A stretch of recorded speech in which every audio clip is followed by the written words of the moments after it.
How do you know what's right and what's wrong?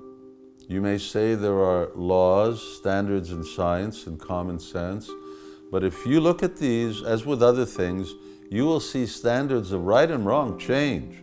What was right has become wrong, and wrong become right. For example, what does science teach of the Earth's age? In the late 1700s, it was 1.6 billion years based on erosion.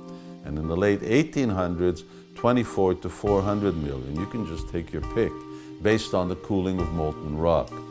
By 1907, it was back at 1.6 billion, according to radioactive decay, and currently it's at 4.6 billion, according to radioactive theory. So, how old is it? And science is famous for its ever-changing view on everything in the universe, while constantly teaching prevailing theories as fact.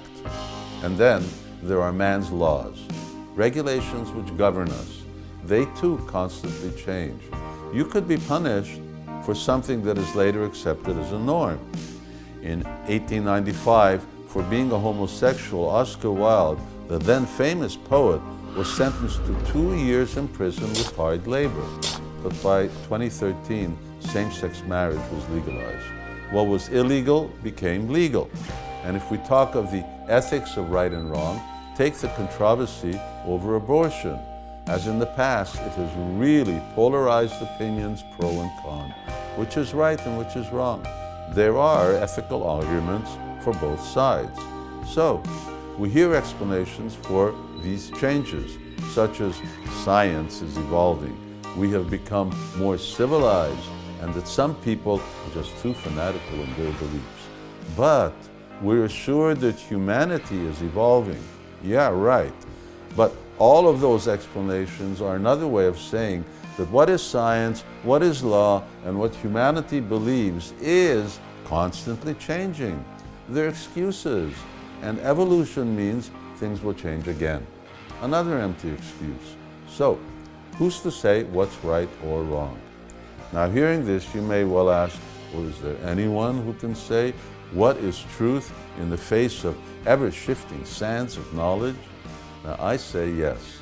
Fortunately, there are standards that have not changed, such as those of the Bhagavad Gita, the most authoritative text on yoga and its philosophy. Standards of knowledge that have been the same for 5,000 years and for eons before.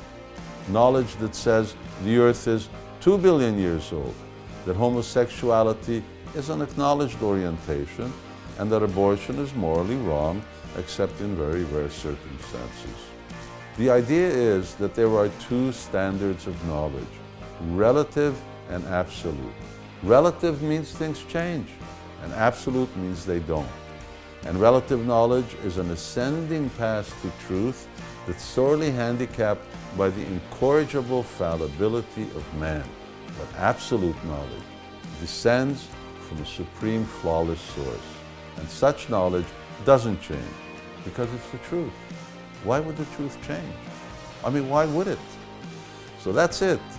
Human culture means basing life on standards of right and wrong. And now you can decide which are your foundations, the revolving door of relative truths or the bedrock of absolute truth. The choice is yours.